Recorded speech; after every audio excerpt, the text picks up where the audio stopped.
Essa é Quarteto Fantástico número 352, a revista em quadrinhos mais difícil de se ler. Em 1991, durante a fase de Walt Simonson no quarteto, ele criou uma história que só é possível em uma história em quadrinhos. Não dá pra fazer em livro, não dá pra fazer em jogos, não dá pra fazer em mais nada, só em história em quadrinhos.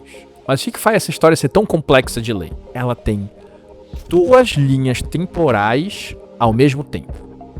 Uma delas é linear, ela começa da 1 da manhã e vai até 1h45 da manhã. E a segunda linha não é linear. Ela não vai só entre 1 da manhã e 1h45. Ela fica indo e voltando. Ela vai de 1 da manhã até 1h13, depois 1h03, depois assim, até a história toda. Para seguir a história linear, ela coloca esses relógios aqui. Tá vendo aqui? 1 da manhã. Tá vendo aqui? 1h45. Essa é a história linear. Então, nesses relógios, ficam mostrando o tempo exato que elas estão acontecendo. Nessa história linear, você segue 3 membros do Quarteto Fantástico. Coisa, a Mulher Invisível, Tocha Humana e também a Sharon Ventura, que ela foi a Mulher Coisa por um tempo. Essa é uma história por si só. É uma coisa com peitos, enfim. Vamos seguir a história aqui. E na outra linha do tempo, você vai seguir o Senhor Fantástico e o Doutor Destino em uma luta em que eles ficam alternando se vão para frente no tempo ou trás no tempo. Mas eles só podem ir alguns minutos para frente, alguns minutos para trás, não podem viajar anos para o futuro ou anos para o passado. Toda vez que eles fazem um salto no tempo, aparece esse reloginho aqui, esse outro reloginho mostrando. Aqui, esse momento aqui, nesse balão aqui, é o tempo que eles estão indo. Quando eles fazem essa viagem, você segue eles até o tempo cronológico certo para poder seguir a história. A história linear, ela é colorida, fica do lado esquerdo da página. Você segue aqui, é normal, é aqui o coisa, lutando contra o robô, não é complicado de ler. Já a história não linear é preto e branco e ocupa o lado direito da página. Se você quiser realmente compreender o que está acontecendo, precisa ler primeiro uma história e depois a outra. E ainda assim não é o suficiente, por causa de 2 momentos da história. O primeiro momento que torna diferente é uma interação entre ambas as linhas temporais. Elas se conectam aqui. Aqui você tem um coisa lutando contra um robô. Aqui você tem o Doutor Destino lutando com o Senhor Fantástico. E o Senhor Fantástico, muito inteligentemente, utiliza o robô para poder distrair o Doutor Destino, para o coisa poder destruir o robô. A segunda cena ela é genial. Nesse momento aqui, nós vemos o Senhor Fantástico refletindo um tiro para 12h33. Lembra que eu falei lá no começo? A história começa às 1 da manhã. 12h33 você não vai encontrar em nenhum momento na revista. Aqui, o Doutor Destino dá dica para onde o Senhor Fantástico foi. Primeiro eu preciso falar.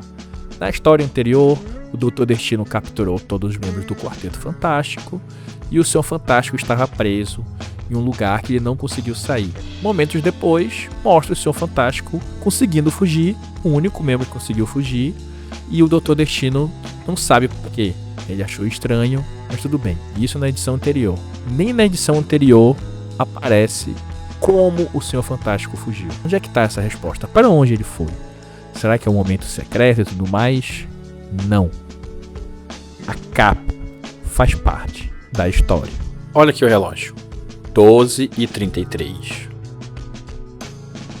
Existe um termo chamado literatura ergódica. O que é literatura ergódica diferente da literatura comum? Na literatura comum, você só folheia as páginas numa ordem cronológica para saber qual é a história e tudo mais. A literatura ergódica exige um pouco mais do leitor.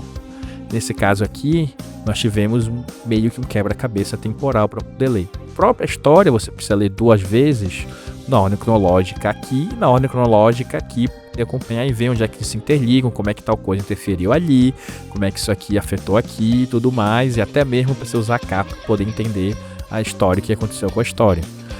É o tipo de coisa que exige um esforço a mais do leitor. E revista em quadrinhos não são só texto, não são só imagem, eles são uma maneira de seguir, fazer uma previsão para onde os olhos deveriam ir e até mesmo brincar com isso. Tem várias histórias que fazem isso, mas essa aqui é uma que eleva a enésima potência e é o cerne da edição inteira.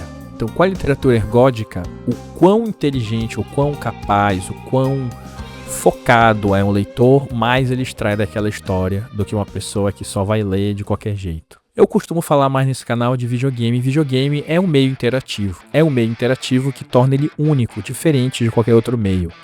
Meu problema atualmente com jogos que tentam ser, entre aspas, narrativos, é que eles só copiam a narrativa do cinema. Querendo ou não, é limitada, já é batida e é próprio pro meio que ele tá. Mas não é necessariamente o melhor estilo de história para videogames ou para quadrinhos ou vice-versa. Como eu sou fã de quadrinhos e de narrativa em geral, tanto em jogos quanto em filmes, quanto em quadrinhos, essa história foi o que me fez perceber por que HQs são meio bem distinto de todos os outros e como elas podem, através de uma narrativa criativa, tornar uma história comum e banal em uma história única, fantástica. E também é um bom exemplo para mostrar por que o Quarteto Fantástico tem o título de maior revista em quadrinhos de todas. Quarteto Fantástico número 352 comprova isso. Seguindo no canal, eu vou tentar fazer mais alguns vídeos mostrando como existem esse tipo de narrativa diferente e como jogos já criaram um tipo de narrativa de literatura ergódica que quebra qualquer outro jogo atual. Que não é só vou fazer um filme de Hollywood nos jogos. Não, vou fazer uma coisa que só dá pra fazer nos jogos. Eu vou mostrar um jogo banal, a história não é complicada, mas a narrativa torna bem mais complicado e bem mais complexo e que exige muito mais de você para poder entender isso aqui. Até o próximo vídeo.